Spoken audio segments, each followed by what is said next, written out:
My symptoms started when I was 13 years old, when I started my menstrual cycle, but I wasn't formally diagnosed until 2020.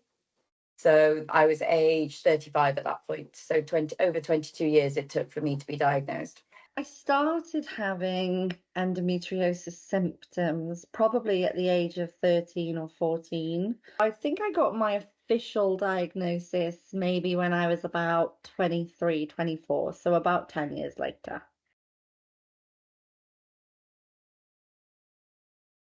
Every time I would go to the doctor, I was told that the pain was either in my head, I was making it up for attention, I was depressed, or the one diagnosis I did get was irritable bowel syndrome. I think the challenge then came in getting the official diagnosis. So at that age, I was back and forth to my GP quite a lot, and they kind of kept putting it down to just irregular periods or, saying it was quite normal. When I actually got into the workplace, I would have my employers, when I would need time off, would accuse me of faking being sick, not wanting to come to work. So in turn, that would either mean I would have to leave the workplace. So any opportunities I wanted to pursue were cut short, kind of overlooked for promotions. Some jobs that I did, I would end up having to leave because my health would impact them so much.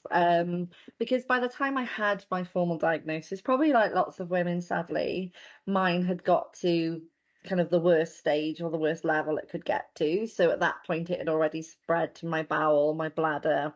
I used to beat myself up about it quite badly if I felt like I had to take any time off work.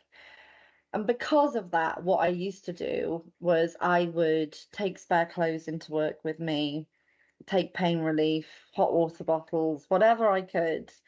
I think what I shortly realised was that people would often ask, "Oh, have you got changed on your lunch break?" Or people would find it quite strange that I'd be wearing different clothes in the afternoon than I would in the morning. Um, so I've always found those conversations quite tricky to navigate. Where I am as well now, they've allowed me to set up a women's health community actually within the workplace.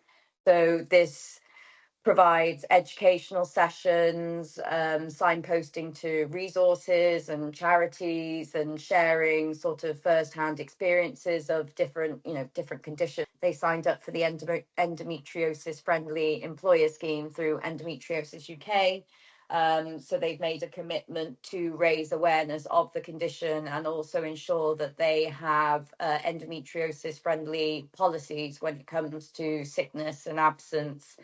We kind of have a newsletter and a forum where we might focus on certain women health conditions. So, when it's Endometriosis Awareness Month, we'll talk very openly about that. And actually, it's been amazing because I've learned that I have, staff working with me in my own department, and I had no idea that they also had endometriosis.